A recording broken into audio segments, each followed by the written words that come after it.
Hi, you all creative people out there. It is Az here from Az Productions. Today we're going to see Cinema 4D magic. Sorry for making a joke. We are going to learn Cinema 4D Beginner's Introduction. So let's get right into it.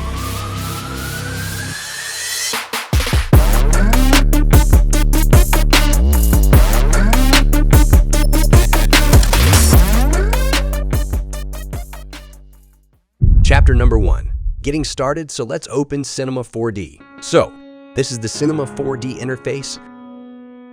Chapter number 2. Interface Overview tabs. You can use it to easily switch between open projects, layouts. Cinema 4D offers various predefined layouts that you can switch between based on your workflow, such as modeling, animation, or rendering layouts. But we can use older C4D layout for people who are using the older Cinema 4D versions. Switch to old layout, click new layouts and standard, and then click Windows, customization, and then save as startup layout. And voila, you have saved an old layout as startup.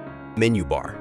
The menu bar at the top of the screen contains various menus, including File, Edit, Create, Select, and others, which allow you to access different functions and settings. Toolbar. The toolbar typically sits beneath the menu bar and provides quick access to commonly used tools, such as selection tools, modeling tools, and navigation tools. Object Manager. The Object Manager is a panel on the left side of the interface that displays a hierarchical list of all the objects in your scene. You can use it to select, organize, and manipulate objects. Attribute Manager. The Attribute Manager is typically on the right side of the interface and displays properties and settings for the selected object or element. It changes dynamically based on the selected object or function. Viewport. The central part of the interface is dedicated to one or more viewports where you can view and interact with your 3D scene. You can have multiple viewports for different perspectives or cameras. Timeline. Cinema 4D includes a robust animation system. The timeline, which can be found at the bottom of the interface, allows you to create keyframes and animate objects and parameters over time.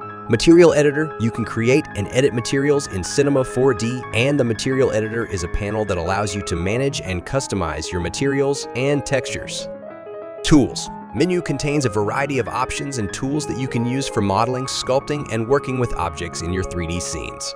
Please note that the exact options and layout may have evolved in newer versions of Cinema 4D. We can discuss this in the other videos. Asset Browser. In old C4D versions, we call it Content Browser. The Assets Browser is a library of pre-built objects, materials, and presets that can be easily added to your scene. And lastly, Picture Viewer. This is where you can render and preview your final images or animations. It provides options for setting render settings and output formats. So that's a part 1 video. In other chapters, we are going to learn navigations, creating objects, modifying objects, materials, and textures. Let us know if you have any comments down below, and with that, we will see you in another video really soon. Bye, everyone.